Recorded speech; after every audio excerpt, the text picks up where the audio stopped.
What if there was a game that combines all of the aspects about the RPG games that we currently know and love, like Ghost of Tsushima, Red Dead Redemption 2, Breath of the Wild, Tears of the Kingdom, even Assassin's Creed, and The Witcher 3. And what if I tell you that that game is currently in development and its name is Crimson Desert? Hi everyone, my name is Majapika and welcome back to my YouTube channel. Today we're talking about everything that we currently know about Crimson Desert. So the game was first teased in 2019 and the first real teaser has been dropped at the Games Awards in 2020. Since then, Crimson Desert has been teasing us with a lot of trailers and teasers about the world and about boss fights. Recently, at the last Gamescom, a lot of gamers, YouTubers and streamers have been able to playtest the game by fighting against 4 different kinds of bosses, each with their own mechanics and with all kinds of weapons and abilities at their disposal. This has hyped the game up even more now, and we're all really hyped to see what is gonna come out for this game.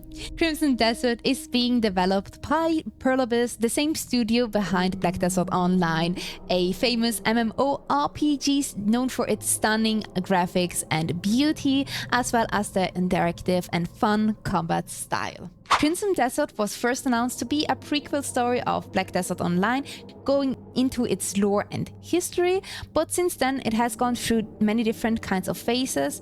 It started out as the prequel story, went into an MMORPG and got into a RPG, and now the developers themselves had said that this game is gonna be an open world single player action adventure game. It now has its own unique story with its own unique NPCs, characters and continent. So it's its own kind of standalone experience set in a brand new world where you do not need to know anything about Black Desert Onine to know what is going on in this game. This game is taking place in the continent of Fievel, in the same high fantasy world as Black Desert Onine.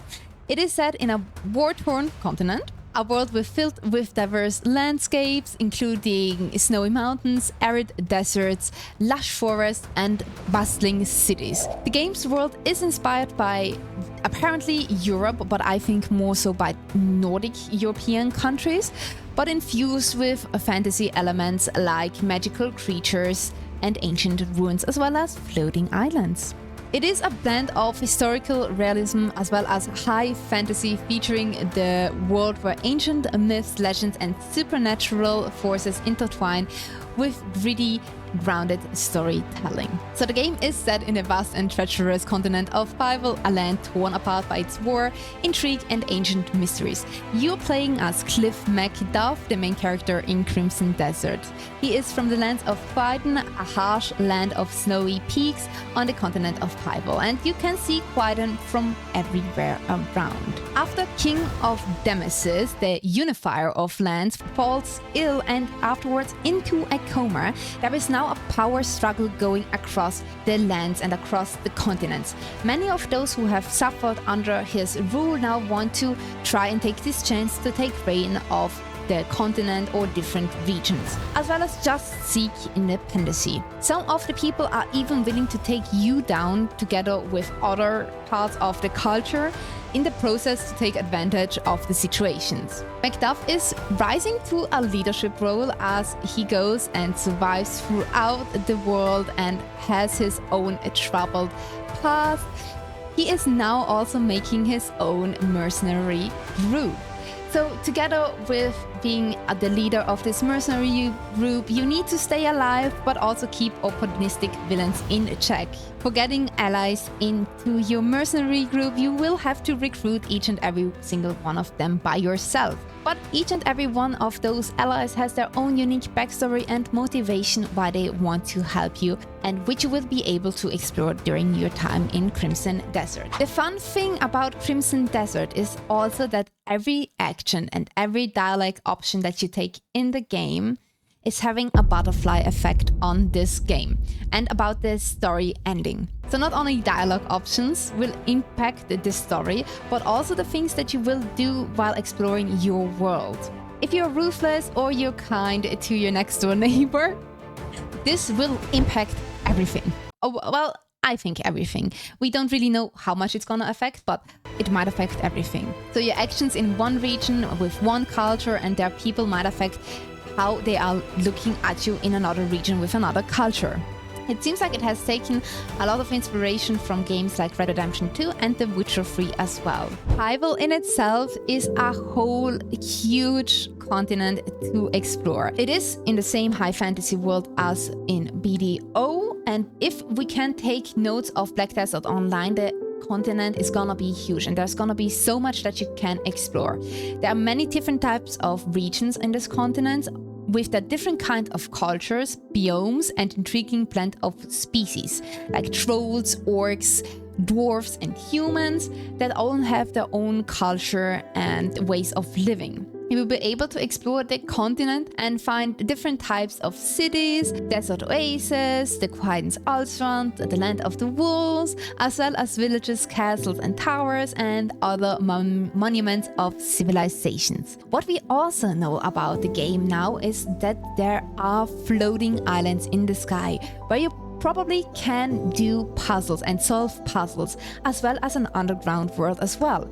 This seems like it has taken a lot of inspiration about Tears of the Kingdom, and I find that is a real cool thing to do. And apparently, just apparently, you can go also skydiving, and if it's anything like the trailer we've seen, there was a horse being dropped from a cliff, but Macduff has transformed into like a black blob and flown across the world.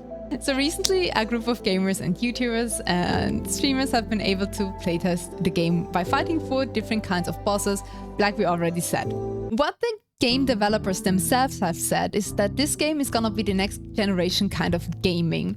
The options that you will have to do in these games are huge. From horse riding to horse archery, buying in cooking ingredients, petting dogs and cats, to sheep wrangling, fishing, mushroom gathering, hot air balloon riding, riding a dragon, and playing the pipe, you will be able to do all of these things, even doing puzzles on floating islands and moving things by telekinesis. The options are huge, but do remember, everything is taking place and everything that you do is making an impact on the world.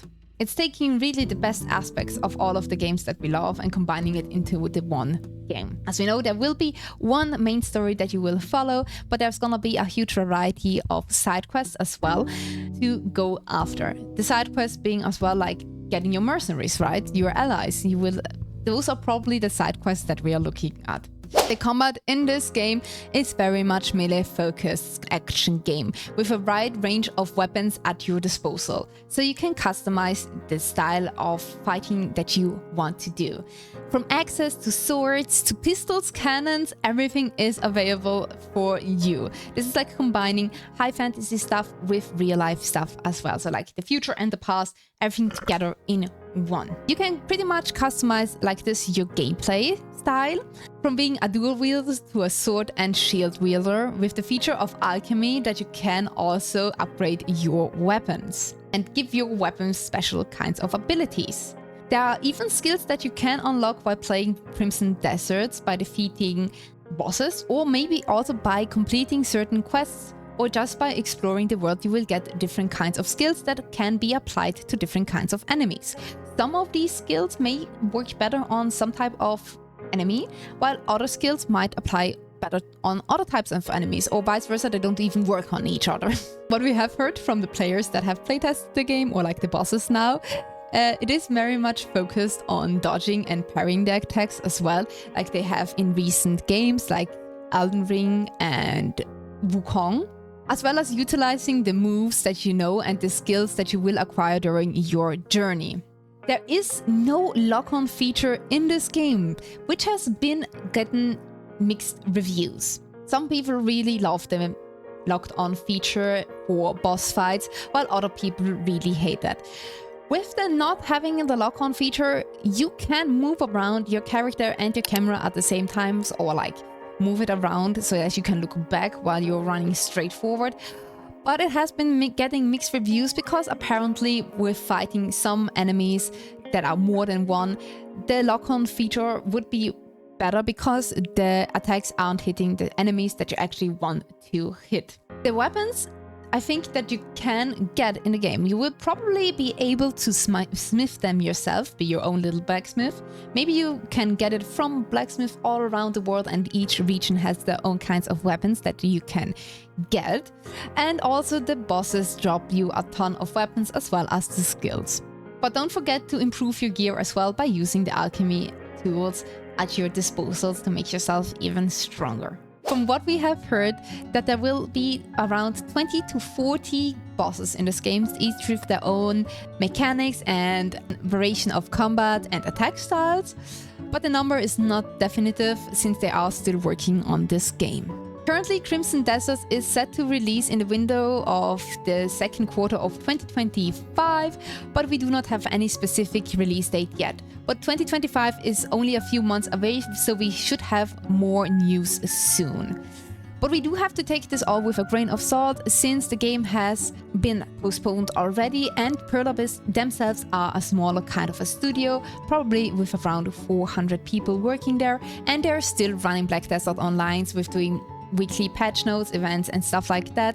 So they're having 2 games to work out at the same time. So that is probably a huge undertaking that you can take as a company.